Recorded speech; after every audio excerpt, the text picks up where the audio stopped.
नमस्कार मित्रांनो. खूप जण शेतकरी असे आहे की ज्याचं आधारवरील नाव आणि सातबारावरील नाव दोन्ही नावामध्ये बराच फरक आहे आणि त्याला पीएम किसान योजनेचे पैसे मिळतात, त्याच्यानंतर बाकी योजनेचा लाभ मिळतो. परंतु काय माहितीये का, आता ॲग्रिस्टॅक म्हणजेच फार्मर आयडी आपण काढत असताना बऱ्याच जणांना प्रॉब्लेम आला, काही जणांचा जनरेट झाला, काही जणांचा पेंडिंग मध्ये.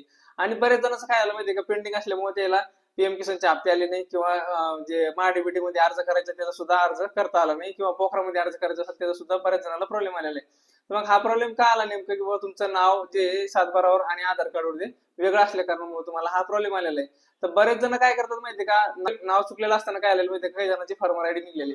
परंतु काय माहितीये मित्रांनो, भविष्यामध्ये तुम्हाला असा प्रॉब्लेम येऊ शकतो. कधी कधी काय असतं माहितीये का, एखादी योजना चांगली आली त्याच्यामध्ये जर तुम्हाला बाद करायचं असेल, तुमच्या जर सातबारावरलं आणि आधार कार्डवरलं नाव जर मॅच नाही झालं मित्रांनो, थोडंसं एक कारण जरी भेटलं त्याला, तुम्ही त्या योजनेमधून रद्द केलं जाऊ शकता. त्या गोष्टीमुळे काय करायचं माहितीये का, जसं आधारवर नाव असेल तसं तुम्ही काय करायचं, आधारवरलं नाव तुमच्या सातबारावर करून घ्यायचं. पूर्वी काय करावं लागत होतं तुम्हाला, एक राजपत्र, तुमचं आधार कार्ड, तुमचा सातबारा, एकूण दाखला आणि एक अर्ज, हे सगळे मिळून कागदपत्र तलाठी अधिकारी यांच्याकडे द्यावं लागत होते. म्हणजेच काय बाबा, ते राजपत्र कशासाठी असतं बाबा, आधारवरलं नाव आणि तुमच्या सातबारावरलं नाव या दोन्ही नावाची व्यक्ती एकच आहे, त्यासाठी राजपत्र काढावं लागत होतं.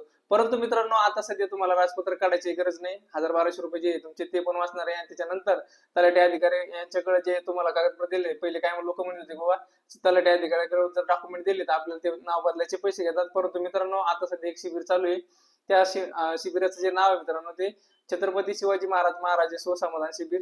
याच्या अंतर्गत तुम्ही काय करू शकता, तुमच्या सातबारावर नाव बदलू शकता मित्रांनो. याच्यामध्ये तुम्हाला आधार कार्ड तुमचं, त्याच्यानंतर सातबारा, एकूण जमीन दाखला आणि एक विनंती अर्ज आणि एक फोटो लागला तर लागेल मित्रांनो, तेवढं घेऊन काय करायचंय, तलाठी अधिकारी यांच्याकडे द्यायचंय.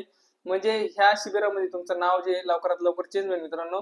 आणि येणाऱ्या काळात ज्या पण शासनाच्या योजना असेल तुम्हाला, त्या लवकरात लवकर त्याचा लाभ घेता येईल मित्रांनो, आणि त्याच्यामधून तुम्ही बाद होणार नाही आणि कोणत्याही तुमच्या येणाऱ्या योजनेमध्ये तुम्हाला प्रॉब्लेम येणार नाही. कारण काय होतं माहितीये का, कधी पण आधार नंबर टाकला तुमचं तिथं नाव शो होतं आणि सातबारावर जर नाव वेगळं असेल मित्रांनो, तर बऱ्याच योजनांमध्ये प्रॉब्लेम येतो. त्या गोष्टीमुळे मी तुम्हाला सांगतो की जसं आधारवरलं नाव असेल तसं करून घ्या. व्हिडिओ आवडला असेल तर नक्की शेअर, लाईक आणि फॉलो करायला विसरू नका मित्रांनो. धन्यवाद.